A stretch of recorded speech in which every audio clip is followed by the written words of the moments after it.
maravilha estar com vocês novamente. Eu sou a Daniele, membro do Conselho de Organização das Palestras, coordenado pela professora Rosária Castilhos. Sou pós-graduanda em Psicopedagogia Clínica Institucional da Universidade Estácio de Sá. E hoje estou aqui para convidá-los a assistir mais uma palestra que está com um tema super interessante, Turismo e Inclusão, com a palestrante Ana Lúcia França, que é turismóloga, pedagoga e também pós-graduanda em Psicopedagogia Clínica Institucional. Espero que vocês gostem, um tema super interessante. Não se esqueçam de se inscrever no canal da professora Rô e também deixar seu like. Curtam bastante e aproveitem! Olá, eu me chamo Ana, sou turismóloga e pedagoga. E primeiramente eu gostaria de agradecer a professora Rosária Castilhos e toda essa equipe de apoio que forma uma grande rede em prol da inclusão. Eu costumo dizer que a inclusão ela é um compromisso ético de todos nós profissionais das mais diversas áreas. O nosso tema de hoje é turismo e inclusão. O homem realiza viagens desde a pré-história. Inicialmente nesse período, elas tinham a finalidade de manter a sobrevivência, como sair para coletar ou caçar. Na Idade Antiga, mais especificamente na Grécia, onde o tempo livre ele ganha uma importância para a realização de atividades culturais, de ócio, de lazer, de diversão, esses deslocamentos eles têm um novo objetivo, como, por exemplo, ir assistir os Jogos nas Olimpíadas ou então as peregrinações religiosas, como se dirigir ao Oráculo de Delfos. Mas é em 1848, com Thomas Cook, considerado o pai do turismo, que a gente tem a primeira viagem organizada da história, que foi destinada a jovens aristocratas e tinha um objetivo educacional. O turismo, como vocês podem ver nessa definição, são atividades ou serviços que nós utilizamos nas nossas estadas ou viagens, fora do nosso entorno habitual, por um período menor que um ano. As motivações e as finalidades são inúmeras, a lazer, a negócio. O turismo também ele tem diversas modalidades. Provavelmente você já ouviu falar sobre turismo de aventura, turismo rural. E o segmento do turismo que trata as questões de inclusão é o turismo social, que surge no pós-guerra na Europa. E tinha como finalidade promover o acesso ao turismo das pessoas que tinham menor poder aquisitivo. Devido ao caráter inclusivo do turismo social, ele vem sendo abordado em várias políticas públicas de fomento ao turismo. Como vocês podem ver, o turismo social ele vem sendo tratado sobre essa nova ótica de abordagem, de ampliar a sua atuação de inclusão, não somente para as pessoas economicamente desfavoráveis, mas para todos. E aí a gente aborda a questão da inclusão também das pessoas com deficiência. É importante a gente encarar a questão da inclusão no turismo como sendo um direito garantido por lei, Primeiro a gente tinha aí, o direito às férias. E hoje a gente tem o direito a viagens, como sendo uma reivindicação sociopolítica de todas as camadas da população. O direito ao lazer, da pessoa com deficiência, ele está pautado lá no capítulo 9 da Lei Brasileira de Inclusão. É importante a gente entender que é um direito da pessoa com deficiência acessar esses espaços culturais, museus e também a serviços de turismo e lazer. Segundo dados estatísticos do IBGE de 2010, a gente tem aí cerca de 46 milhões de pessoas com deficiência, sendo aí 24% da população. E hoje a gente não vê, as pessoas com deficiência sendo representadas nesses espaços turísticos, em atrativos, museus. E aí cabe uma reflexão. Aonde estão essas pessoas? Elas não têm interesse em praticar atividades de lazer, atividades culturais e de turismo, ou elas não têm tido o acesso, Aí nesse gráfico a gente vê que a maior incidência de deficiência é a deficiência visual, seguida da deficiência auditiva, motora e intelectual. É importante ressaltar que nesses dados do IBGE não entrou, né, o transtorno do espectro autista, né, que a gente estima aí que são 2 milhões de pessoas, além dessa estatística que está aí. É importante também a gente definir o que é inclusão. Para essa definição, eu gostaria de caminhar um pouquinho com vocês sobre os conceitos anteriores, que ainda permeiam muito as nossas ações. Tá? O primeiro conceito aí é a exclusão. Nesse círculo maior, a gente tem a sociedade. Essa sociedade aí, ela tem um certo padrão. E tudo que foge desse padrão, né, está fora dessa sociedade. Nesse caso aí, é representado pelas pessoas com deficiência. Esse período também representa um período histórico onde as pessoas com deficiência eram deixadas e lançadas à própria sorte, deixadas até para morrer, né? Porém, hoje a gente pode ver dentro da sociedade esse tipo de prática excludente, por exemplo, familiares que escondem aquela pessoa com deficiência, cidades que não oferecem serviços especializados para o desenvolvimento da pessoa com deficiência, para o atendimento da pessoa com deficiência. Um outro conceito também é o da segregação. Aí a gente vê 2 círculos, né? A sociedade de um lado e as pessoas com deficiência do outro lado. Né? Essas pessoas com deficiência continuam separadas da sociedade. Porém, agora elas estão, né, nesse período que a gente chama de institucionalização. Instituições próprias para elas, né? Onde ela pode conviver com os iguais, mas ainda separada da sociedade. Depois veio aí o período de integração, onde a gente vê a sociedade, as pessoas com deficiência dentro desse círculo menor dentro da sociedade. Aí tem uma ideologia que permeia essa sociedade, que é a ideologia da normalização. Ou seja, vamos oferecer vários serviços à pessoa com deficiência para que ela possa ser inserida nessa sociedade, para que ela possa se aproximar o mais possível, né, dessa normalidade que é solicitada dentro da sociedade. E aí a gente tem o último, que é a inclusão, onde a gente vê aí, né, que é o ideal, que é o que a gente está aqui lutando para que aconteça. Onde todos estão ali juntos, convivendo, tendo o mesmo acesso aos mesmos serviços, aos mesmos ambientes dentro da sociedade. Outro conceito importante, né, é sobre a igualdade, equidade e a inclusão, né? A igualdade aí a gente vê representada nesse desenho onde todos ganham ali o mesmo banco para poder assistir a partida. E aí o menininho menor ali a gente vê que ele não consegue, né, ver a partida. Já na equidade, vamos fazer o seguinte, vamos dar mais a quem tem menos. E aí o menino menor ganha ali dois caixotinhos para poder ver o jogo. Só que a inclusão, ela trabalha com derrubar as barreiras, né? O que estava impedindo de que eles vissem o jogo era o muro. Então vamos derrubar o muro, né?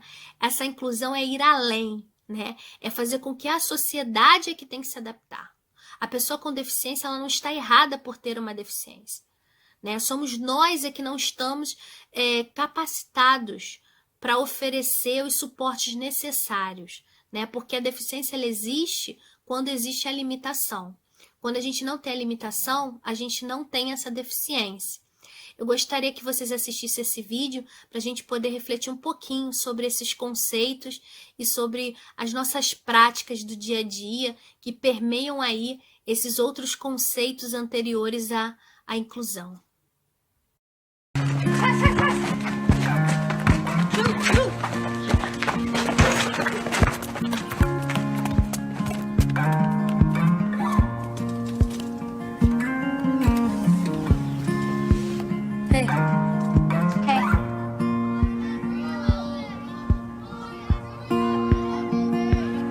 I pick up a broken comb,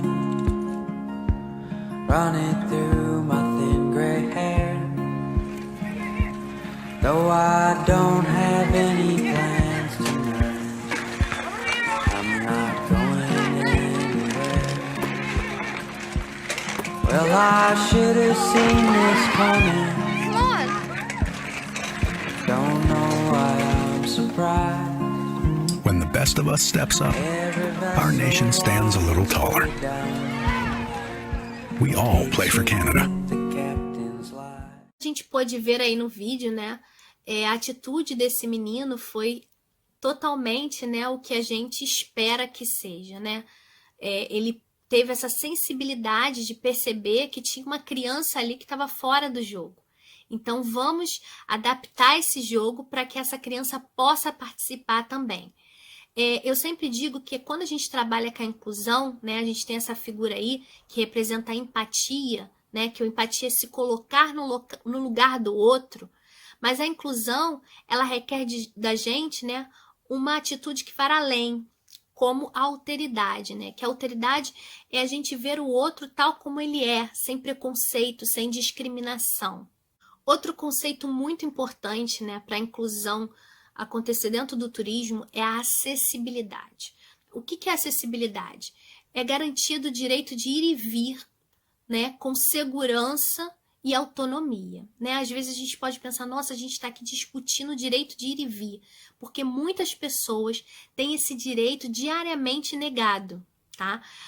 A acessibilidade, né, as normas técnicas e as leis que regem, que abordam a questão da acessibilidade, elas são baseadas em 3 pilares. A autonomia, né? A pessoa com deficiência poder acessar o ambiente sem precisar de ajuda. Segurança, né? A fim de evitar acidentes, e a gente fala aí das barras nos banheiros adaptados. E o conforto, com o mínimo de esforço, né? Se eu sou uma pessoa de baixa estatura, preciso apertar um botão do elevador, ele tem que estar acessível. A acessibilidade trata dessas questões. Só que a gente tem hoje diversas barreiras, né, segundo a LBI, que constituem entraves à acessibilidade. Uma das principais barreiras que a gente tem aí colocada nessa figura são as barreiras arquitetônicas, que são esses obstáculos físicos que se apresentam à pessoa com deficiência. A gente tem aí nessa figura representado, né, as barreiras nos transportes, que são essas barreiras, esses obstáculos que se colocam dentro dos meios de transporte, né? Ônibus que não é adaptado, assentos não reservados para cadeirante. Na próxima figura, a gente tem também as barreiras comunicacionais. Como você pode ver aí nessa placa desse shopping, ela é totalmente visual. Então, a pessoa com deficiência visual, ela não consegue ter acesso a essa informação. E as barreiras mais prejudiciais, né, que é a barreira atitudinal, né? Como a gente vê aí na figura, a mulher pergunta, né, qual o nome dela, né? E a outra responde, pergunta para ela, né? São as atitudes, né, discriminatórias, né? Muitas vezes as barreiras atitudinais, elas acontecem por falta de informação mesmo, da ignorância, né? De entender, né, que a pessoa com deficiência, de dialogar com a pessoa com deficiência. É aquele olhar da alteridade, né? Que é olhar o outro como ele é, dialogar com ele, né? Ver o que ele precisa, quais são as necessidades, como a gente pode dar o suporte. Eu gostaria que vocês assistissem esse vídeo para vocês entenderem um pouquinho quantas barreiras as pessoas com deficiência têm enfrentado no dia a dia. Bora. Do shopping no centro da cidade, fomos até o Aeroporto Internacional de Brasília Juscelino Kubitschek. Uma área de 110 mil metros quadrados e um investimento de 1 bilhão e 200 milhões de reais em obra de reforma e ampliação que duraram 17 meses. Com o cinegrafista Rogério Silva, Paulo Lafayette concordou. Deu uma voltinha no terminal para saber se está fácil a acessibilidade para uma pessoa com algum tipo de limitação. Eu estou num local que eu nem sei onde eu estou. Para falar a verdade, não tem nenhum tipo de piso aqui. Eu teria que parar para eu perguntar a alguém aonde tem um balcão de informações para que eu possa me direcionar melhor. Eu queria saber onde é o balcão de onde faz o check-in. Vai seguir no final do saguão. Pelas suas costas, ok? Você vai virando à sua direita, final do saguão, nas faixas vermelhas. Tá, mas aqui não tem nenhum piso direcional, e aí? Ao perceber a limitação de Paulo, uma outra atendente se oferece a guiá-lo até o local desejado. Eu tô aqui à sua esquerda, você vai seguir. Pega pelo braço? Pega no braço. É o que vai fazer só o check-in? Aham. Agora, Paulo, que situação? Como é que você vai enxergar um piso vermelho? Parece até piada, viu? Como não tem lógica, porque eu não enxergo nada. Aí a pessoa chega pra você e fala o seguinte: segue o piso vermelho. Que é É uma listra palhaçada. vermelha, né? No chão, como vocês estão vendo aí, o cinegrafista Rogério está mostrando.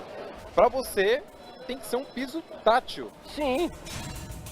Muito tempo, né, a arquitetura, a engenharia, ela era inspirada no homem perfeito, né? Um homem com dimensões perfeitas. Então, a gente pode ver aí em prédios históricos, museus, que não há nenhum tipo de adaptação, né? Nenhum tipo de acesso, né, às pessoas com deficiência, porque se pensava nesse homem padrão, né? E o desenho universal, né, que foi criado por arquitetos, né, dos Estados Unidos, né, da Universidade da Carolina do Norte, ele traz aí um desenho em que espaços de forma a atender o maior número de pessoas, né, pessoas com deficiência física, pessoas com mobilidade reduzida. Então, o desenho universal ele vem aí como uma resposta inclusiva, né, para gerar essa acessibilidade. Eu trouxe para vocês também alguns atrativos no Rio de Janeiro que oferecem visitas inclusivas. A gente tem aí o Centro Cultural do Banco do Brasil, que oferece visitas mediadas em libras. Essas visitas devem ser agendadas e acontecem de domingos e sextas. A gente tem o Museu de Arte do Rio. Eles oferecem visitas para pessoas com deficiência intelectual, visitas mediadas, mas eles também oferecem textos em braille, vídeos com legenda, locação gratuita de audioguias. A gente tem o Pão de Açúcar aí como um exemplo de acessibilidade, né, com a plataforma móvel que facilita aí o acesso do cadeirante, né, dando essa autonomia para o cadeirante embarcar e acessar esse atrativo turístico. E trouxe também o Praia para Todos, que é um projeto, né, que democratiza o acesso à praia. Você imagina que a praia, né, é um lugar mais democrático que existe, porém muitas pessoas ainda não têm esse acesso à praia. E aí esse projeto acontece nos meses de verão e ele promove, né, esse acesso à praia com também atividades esportivas e recreativas para as pessoas com deficiência. Eu gostaria de mostrar para vocês, para finalizar, né, o nosso bate-papo, esse vídeo para a gente poder refletir, né, sobre o nosso papel como cidadão, como profissional, nessa grande rede de inclusão, né, de promoção da inclusão. Plano como todos os outros aqui. Meus parabéns. Isso é para você. Por outro lado, talvez esse seja o segredo. Talvez a verdade seja que eu não sou tão comum assim. Talvez se soubéssemos o que as outras pessoas pensam, saberíamos que ninguém é comum. E que todos merecem ser aplaudidos de pé pelo menos uma vez na vida. Os meus amigos,